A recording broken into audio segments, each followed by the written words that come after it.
नमस्कार साथियों, स्वागत है आपके अपने YouTube channel Sanskrit education hub में। तो हम अभी पढ़ रहे हैं संस्कृत शिक्षण विधियों के महत्वपूर्ण प्रश्नोत्तर। इसका पहला भाग हमने पहले पढ़ लिया था, आज इसका दूसरा वीडियो है। तो अभी तक आपने हमारे चैनल को सब्सक्राइब नहीं किया है तो चैनल को सब्सक्राइब कर लें और बेल आइकन को भी प्रेस कर लें। तो आइए शुरू करते हैं अपने इस वीडियो को। आज का अपना पहला प्रश्न है, निम्न में से पद्य शिक्षण की विशिष्टता है। तो पद्य शिक्षण की क्या विशिष्टता है? इसका सही जवाब है भाव व रस। पद्य शिक्षण की विशिष्टता है भाव और रस। अपना अगला प्रश्न है, निम्न में से व्याकरण शिक्षण की विशिष्टता है।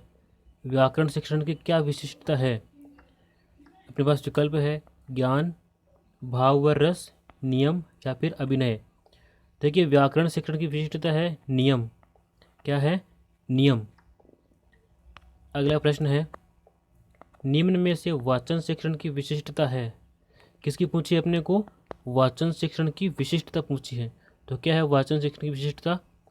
वो है ध्वनि। विकल्प नंबर ए अपना सही है। अगला प्रश्न है, निम्न में से हर्बर्टीय पाठ योजना पद्धति का मूल पद नहीं है।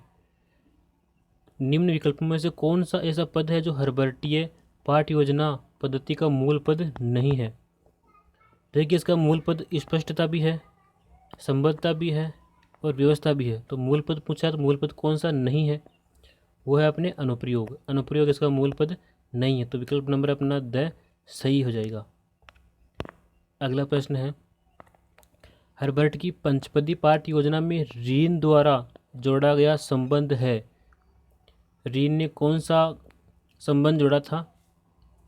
तो इसने जोड़ा था उद्देश्य कथन। तो विकल्प नंबर अपना सही बिल्कुल सही हो जाएगा। उद्देश्य कथन जोड़ा था अपने रीन ने। रीन कौन था? हर्बर्ट का शिष्य था। रीन और जिलर दो इसके शिष्य थे। अगला प्रश्न है, जिलर द्वारा निम्न में से किस पद का विभाजन किया गया? जो कि मैंने आपको बताया था कि जिलर और रीन ये दो हर्बर्ट के दो शिष्य थे। तो जिलर ने किस पद का विभाजन किया था? तो इसने किया था स्पष्टता का। किसका किया था? स्पष्टता का विभाजन किया था और इसको दो भागों में बांटा था। एक तो प्रस्तावना और दूसरा प्रस्तुतिकरण। साथियों, आपको ध्यान में रखना है, एग्जाम की दृष्टि से महत्वपूर्ण और एक बार पूछा भी गया है कि जिलर ने किस पद का विभाजन किया था। तो इसने किया था स्पष्टता का, और स्पष्टता को दो भागों में बांटा है, प्रस्तावना और प्रस्तुतिकरण। अगला प्रश्न है, श्यामपट्ट है। श्यामपट्ट क्या है? शिक्षक का मार्गदर्शक है, छात्रों का मार्गदर्शक है, शिक्षक का मित्र है या फिर छात्रों का मित्र है? तो इसका सही जवाब हो जाएगा शिक्षक का मित्र है। क्या है श्यामपट्ट? श्यामपट्ट शिक्षक का मित्र है। विकल्प नंबर सही बिल्कुल सही है। अगला प्रश्न है, श्यामपट्ट पर डस्टर का प्रयोग करना चाहिए। श्यामपट्ट के ऊपर डस्टर का प्रयोग किस प्रकार से करना चाहिए? ऊपर से नीचे की ओर, नीचे से ऊपर की ओर, दाईं से बाईं ओर या फिर बाईं से दाईं ओर? तो इसका सही जवाब है ऊपर से नीचे की ओर। ऊपर से नीचे की ओर श्यामपट्ट के ऊपर डस्टर का प्रयोग करना चाहिए। तो विकल्प नंबर एच का सही हो जाएगा। अगला प्रश्न है, सूक्ष्म शिक्षण यानी कि माइक्रो टीचिंग का अर्थ है। सूक्ष्म शिक्षण का अर्थ क्या है? छोटे छोटे तथ्यों का शिक्षण करना, कम शिक्षण कराना, भूल को जानना और सुधारना, या अगला विकल्प है अपना विषय वस्तु का गहन अध्ययन करवाना। तो इसका सही जवाब हो जाएगा विकल्प नंबर अपना स, यानी कि भूल को जानना और सुधारना। क्या है माइक्रो टीचिंग का मतलब? भूल को जानना और सुधारना इसका मुख्य अर्थ है, इसका अर्थ है। अपना अगला प्रश्न है, सूक्ष्म शिक्षण उपागम के जनक माने जाते हैं। जो सूक्ष्म शिक्षण है उस सूक्ष्म शिक्षण के जनक किसको माना जाता है? डी एलेन को, एचिसन को, ब्रूस को और उपयुक्त सभी को। देखिए, इसका मेन तो डी एलेन है, बाकी जो एचिसन और ब्रूस हैं ये इसके सहयोगी हैं। तो विकल्प नंबर अपना द सही हो जाएगा। अगर विकल्प में ये दो नहीं हो, वो खाली डी एलियन हो, तो डी एलियन को सही करना है। और विकल्प में अगर ये तीनों दे रखे हों और उपयुक्त सभी दे रखा हो तो उपयुक्त सभी को अपने को सही करना है, क्योंकि ये एचिसन, और ब्रूस ये डी एलेन के सहयोगी थे। अगला अपना प्रश्न है, खोजपूर्ण प्रश्न कहलाते हैं, जो खोजपूर्ण प्रश्न है वो क्या कहलाते हैं? पूरक प्रश्न, बोध प्रश्न, पुनरावर्ती प्रश्न या फिर प्रस्तावना प्रश्न?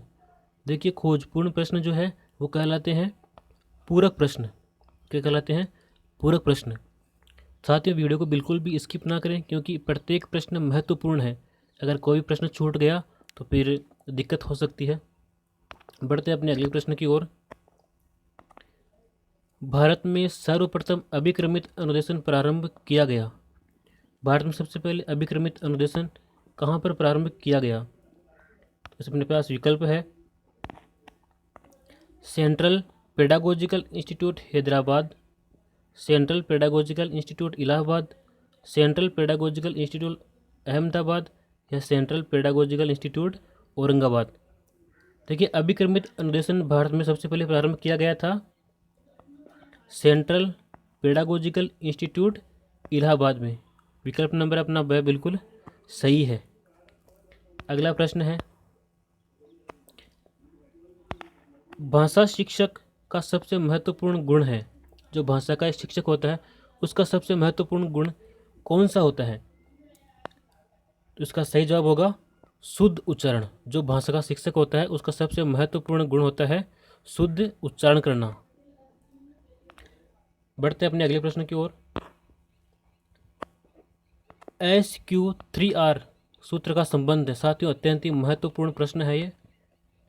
SQ3R का संबंध किससे है? तो इसका सही जवाब हो जाएगा अपने वाचन शिक्षण से। किससे है? वाचन शिक्षण से। SQ3R का संबंध है वाचन शिक्षण से, याद रखिएगा।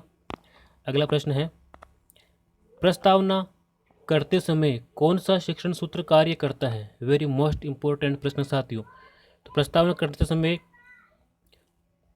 देखिए, अपने पास विकल्प है, ज्ञात से अज्ञात की ओर, सामान्य से विशिष्ट की ओर, विश्लेषण से संश्लेषण की ओर या फिर स्थूल से सूक्ष्म की ओर। देखिए, प्रस्तावना करते समय जो अपन शिक्षण सूत्र काम में लेते हैं वो है ज्ञात से अज्ञात की ओर, और प्रश्न जो है वो एक दूसरे से संबंधित होने चाहिए। और कुल चार या पाँच मतलब 5 या 6 प्रश्न ही प्रस्तावना के अंतर्गत पूछते हैं। और अंतिम जो प्रश्न होता है, यानी कि 5वां प्रश्न, वो होता है समस्यात्मक। क्या होता है? समस्यात्मक प्रश्न होता है अंतिम प्रश्न। तो प्रस्तावना अपने संबंधित है ज्ञात से अज्ञात की ओर। अपना अगला प्रश्न है, निगमन शिक्षण विधि का सूत्र नहीं है। कौन सा निगमन विधि का सूत्र नहीं है, यह पूछा है। देखिए, प्रश्न को ध्यान से पढ़िए। प्रश्न के अंदर अगर पूछा गया है या नहीं, इसका ध्यान रखिए। अगर नहीं है तो उसको पहले अंडरलाइन कर लीजिए कि वह इसमें नहीं है, वो पूछा है। तो कौन सा निगमन शिक्षा पद्धति का सूत्र नहीं है? देखिए, सूक्ष्म से स्थूल की ओर, यह भी है। अमूर्त से मूर्त की ओर, यह भी है। नियम से उदाहरण की ओर, यह भी है। ये सब तो क्या है? ये निगमन शिक्षण विधि के सूत्र हैं। और कौन सा नहीं है? वह है विशिष्ट से सामान्य की ओर। तो यह किसका है? यह है अपने आगमन विधि का। किसका है? आगमन विधि का सूत्र है विशिष्ट से सामान्य की ओर। अपना अगला प्रश्न है, विशिष्ट से सामान्य की ओर सूत्र संबंधित है किससे है? तो हमने अभी पढ़ा था, यह है अपने आगमन विधि से संबंधित। विशिष्ट से सामान्य की ओर है आगमन विधि से संबंधित। अपना अगला प्रश्न है, दल शिक्षण का अर्थ है। दल शिक्षण का अर्थ क्या है? तो दल शिक्षण का अर्थ है अपने शिक्षक समूह द्वारा शिक्षण करवाना। टीम टीचिंग का मतलब क्या है? शिक्षकों के समूह के द्वारा शिक्षण कार्य करवाना। अपना अगला प्रश्न है, दल शिक्षण उपागम का आविर्भाव हुआ था। तो दल शिक्षण है उसका जन्म कहाँ पर हुआ था? तो इसका सही जवाब होगा अपने अमेरिका। कहाँ पर हुआ था इसका आविर्भाव? अमेरिका में हुआ था। अगला प्रश्न है, यदा अध्यापिका अवगमने क्लेशान न्यूनतां च ज्ञातुं परीक्षां करोति तादृशी परीक्षा एव भवति। यानी कि अध्यापिका अधिगम में या पढ़ाई में आई हुई क्लेश और न्यूनता को जानने के लिए परीक्षा करवाती है। तो ऐसी परीक्षा होती है। ऐसी परीक्षा क्या कहलाती है? तो इसका सही जवाब है निदानात्मिका परीक्षा, ऐसी परीक्षा होती है निदानात्मक परीक्षा। अपना अगला प्रश्न है, शिक्षिका छात्राणां शारीरिकं दंडनम न कुर्यु यत्। शिक्षिका के द्वारा छात्रों को शारीरिक दंड नहीं देना चाहिए या उसको शारीरिक रूप से दंडित नहीं करना चाहिए, क्योंकि सा छात्रेषु मनोभारम भयम च उत्पादयति। क्योंकि शारीरिक दंड देने से छात्रों में उसका जो मनोबल है वो गिरता है और उनमें भय उत्पन्न हो जाता है। तो आज की वीडियो में इतना ही। अगर आपको वीडियो पसंद आया है तो प्लीज़ लाइक, शेयर और सब्सक्राइब जरूर कर देवें। जयतु भारतम जयतु संस्कृतम।